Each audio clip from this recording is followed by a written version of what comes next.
तर आज होता मार्गशीर्ष महिन्यातला पहिला गुरुवार आणि मी जेवढी खुश दिसत आहे तेवढी खुश नव्हती, कारण की पूजा करताना मी स्वानंदीला एक चापट मारली होती. का तर ते तुम्हाला पुढे सांगतेच. त्याआधी अशी काहीशी पूजा केली होती आणि खूप छान वाटत होतं. कळसाच्या लक्ष्मीला जी साडी नेसवलेली आहे ती मी स्वतः शिवली होती आणि खरंच खूप छान दिसत होती साडी पण. हा जो कासव आहे काचाचा, तो कासव माझ्या स्वानंदीने असा जोरात फेकला ना की तुम्हाला काय सांगू. बरं झालं तो फुटला नाही. आणि पुस्तकाची हालत पण बघा कशी करून ठेवली.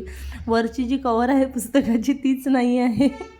आणि असंच काहीतरी राळा चालू असतो माझ्या घरात. म्हणून मी स्वानंदीच्या पूजा करता करता एक दिली चापट ठेवून, आणि एक चापट ठेवल्यानंतर जे काही ती रडली आहे आणि एकदम झोपूनच गेली आणि 2 तासानंतर उठली डायरेक्ट. आणि उठल्यानंतर मला तिचा इतका लाड येत होता ना काय सांगू तुम्हाला, आणि इतका स्वतःवर पश्चाताप होत होता की का मारला आपण स्वानंदीला.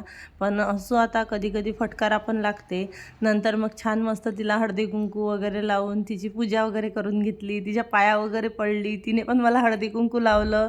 आणि आजकाल ना स्वानंदी नवीनच शिकलेली आहे. ती काय म्हणते माहिती आहे का, गळ्यात पडते माझ्या आणि माझी आई असं म्हणते. आणि तेव्हा इतकं गोड वाटते ना, खरं सांगते.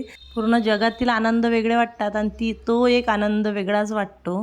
तर अशी काहीशी फिलिंग आहे आजकाल माझी. आणि स्वानंदीला म्हटलं मला पाया पडायचं आहे तुझ्या, तर तीच खाली पाया पडत होती. आणि जेव्हा मी तिच्या पाया पडली तेव्हा तर ती अशी डान्स करायला लागली की सोडूनच द्या. संध्याकाळी लवकरच स्वयंपाक वगैरे करून घेतला आणि देवीला मस्त नैवेद्य वगैरे दाखवून घेतला आणि मी सुद्धा नंतर जेवण वगैरे केलं.